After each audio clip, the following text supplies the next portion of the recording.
It's time for another edition of the Fulton Football Flashback.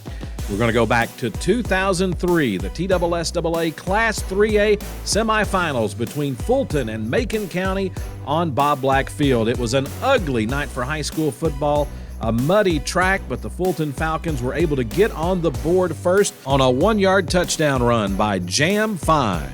And the crowd assembled at Bob Black Field on Thanksgiving weekend certainly appreciated that. 2-point conversion play. Here's quarterback Justin Long hitting DeMarcus Matthews in stride. The Falcons led 8-0. It was rough sledding all night long for the Macon County offense as the Fulton defense was able to stonewall the Tigers. Fulton led 8-0 at halftime. Third quarter action, Justin Long finally is able to break out of the pocket and get a big run for the Falcons as he goes out of bounds inside the 20-yard line, and that will set up Fulton's second touchdown of the game. Second touchdown for Jam Fine as he fights his way into the end zone to increase the Fulton lead. Fulton will come back and get the 2-point conversion as Justin Long hits a wide-open Brandon Wilkerson to give the Falcons a 16-0 lead early in the third quarter of this football game. One of the biggest crowds ever assembled at Bob Black Field for this football game. Macon County, again, just not able to get much going on the offensive side as the Fulton defense was on point all night. The defense gets on the scoreboard here as Tony Martin with the quarterback pressure and the sack and the safety by Antonio Hamilton of the Falcons as the Fulton lead increases to 18-0 late in the third quarter of this football game.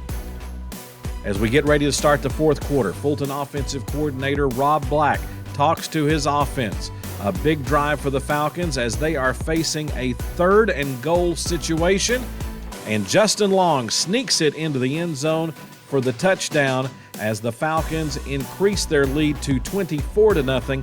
Long would come back and get the 2-point conversion to make it 26-0. Again, the Fulton defense just all over the place tonight. Macon County wanted to play in the mud, but the Falcon defense got the job done. Yes, indeed, the Fulton Falcons, with the win, would be able to advance to the state championship game for the second consecutive year. As the final ticks went off the clock in this football game, snow began to fall on Bob Black Field as the celebration begins as the Fulton Falcons defeat the Macon County Tigers by the score of 26-0. The Fulton sideline begins to enjoy the fact that they are going to make it to the state championship game, the Blue Cross Bowl in Murfreesboro, for the second consecutive year. There's DeMarcus Stevens, Fulton's Mr. Football finalist, as the team celebrates together a win over the Macon County Tigers. And Coach Buck Coatney, as he would always do, reminds his football team that their work is not done as they would have to get ready for the state championship game beginning the following Monday as they would take on the Chargers of Covington High School. Coach Bob Black, as he traditionally did, leading his team in the Lord's Prayer as the Falcons celebrated a huge win on the field named after him over the Tigers of Macon County. There's Justin Long, Fulton High School quarterback. The Falcons had a rough night offensively. They had to grind it out, but they were able to get the victory on a very muddy field. The Fulton defense held Macon County to 82 yards of total offense as the Falcons advanced to the state championship, winning 26-0.